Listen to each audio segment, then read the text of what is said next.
Dr. Tom Cordier from the New England Center for Cognitive Behavioral Treatment and the American Center for Cognitive Behavioral Training. I'm here to talk to you today about an ongoing issue that a lot of parents and their kids are struggling with, and that's video games and kids, their draw to video games. Lately, there's been hundreds of parents calling in, and they're frustrated and they're at their wits' end because their kids are playing too many video games. They're telling us that their kids are becoming irritable, they're misbehaving, hard to control, their social skills are kind of declining because they're not getting out and actually having real one-on-one contact with others. They are staying inside, isolating a lot, eating junk food. All these things are happening. Now, please don't get me wrong, video games aren't bad. We're talking anything to moderation is good. We're talking people or kids that are overly drawn to them, and that's what our focus is. And so I'm not trying to say take video games away from all kids in society at all, so don't get the wrong message. But I want to tell you, video games are exciting. They're full HD surround sound. They come at you in three-dimensional almost, and it's really easy to get drawn. I know my kids play video games too, and it's very easy for me to get drawn when I'm playing with them. But the negative aspect of it is that our kids are actually getting bored in the classroom. Because the classroom, let's face it, it's not as exciting as video games. When a teacher's trying to teach math or social skills, or social studies, should I say, or science, kids just, they have a very difficult time focusing because it's not as stimulating. A lot of kids are also being misdiagnosed with ADHD. Because of these things. They're on medications, and I'm finding that a lot of them truly don't have ADHD. They're just bored. Though there are kids who genuinely do, so let's not misinterpret what I'm saying. Now, what video games do to the brain is pretty disruptive if you think about it. I mean, video games work on dopamine. And dopamine is the feel-good chemical within our brain that increases when something pleasurable happens, right? So the more dopamine in my brain that increases, the more I want, the more drawn I am to video games or things that make me happy. And that is what these games do to our kids. So what I want to talk to you right now about is some steps you can take to help your kids when it comes to being overly obsessed with video games. The first thing is be consistent. Have follow-through if you're trying to limit these games.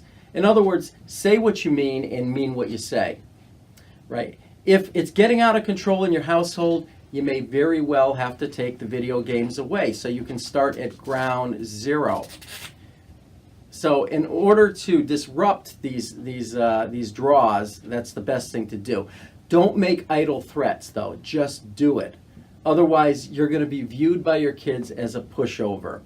And they're not going to take you seriously. You'll be walking on eggshells in your own house or apartment, wherever you pay the bills and mortgage at.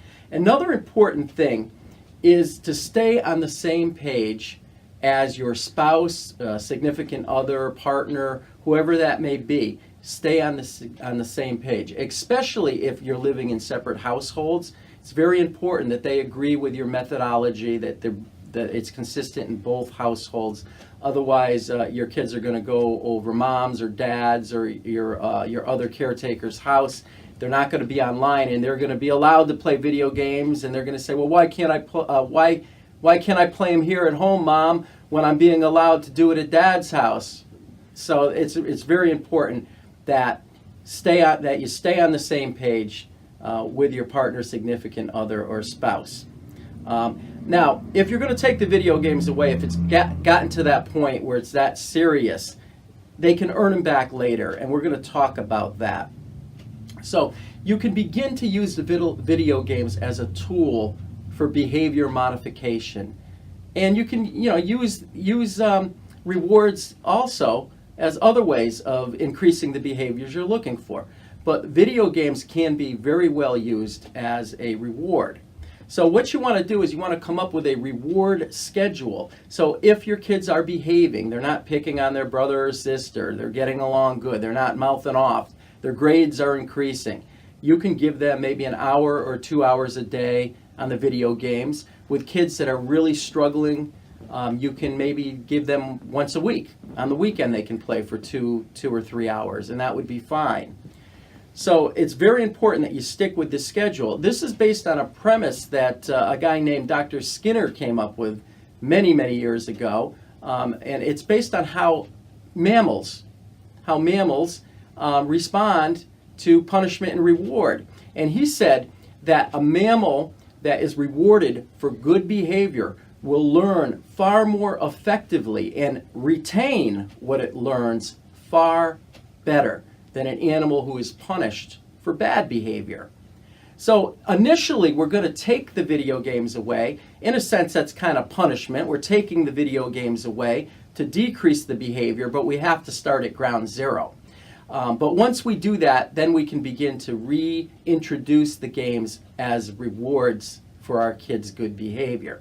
And that's okay to do that. Now, when it comes to punishment, yelling and screaming, and even some people who believe in corporal punishment, kind of hitting their kids, that will not work. It desensitizes kids, and eventually they just kind of get used to the punishment, and they're more apt to misbehave or to get vindictive. So punishment doesn't work, and in some cases it can be deemed cruel or abusive. So we want to set up this reward system. So to reiterate what I just said, be on the same page, have consistency and follow through, and use rewards rather than punishments.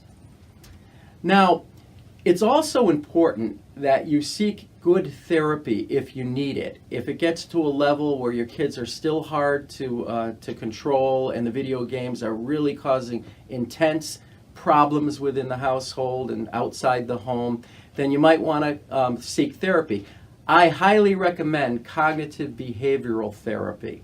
And cognitive behavioral therapy is it's nationwide. You should be able to get it somewhere.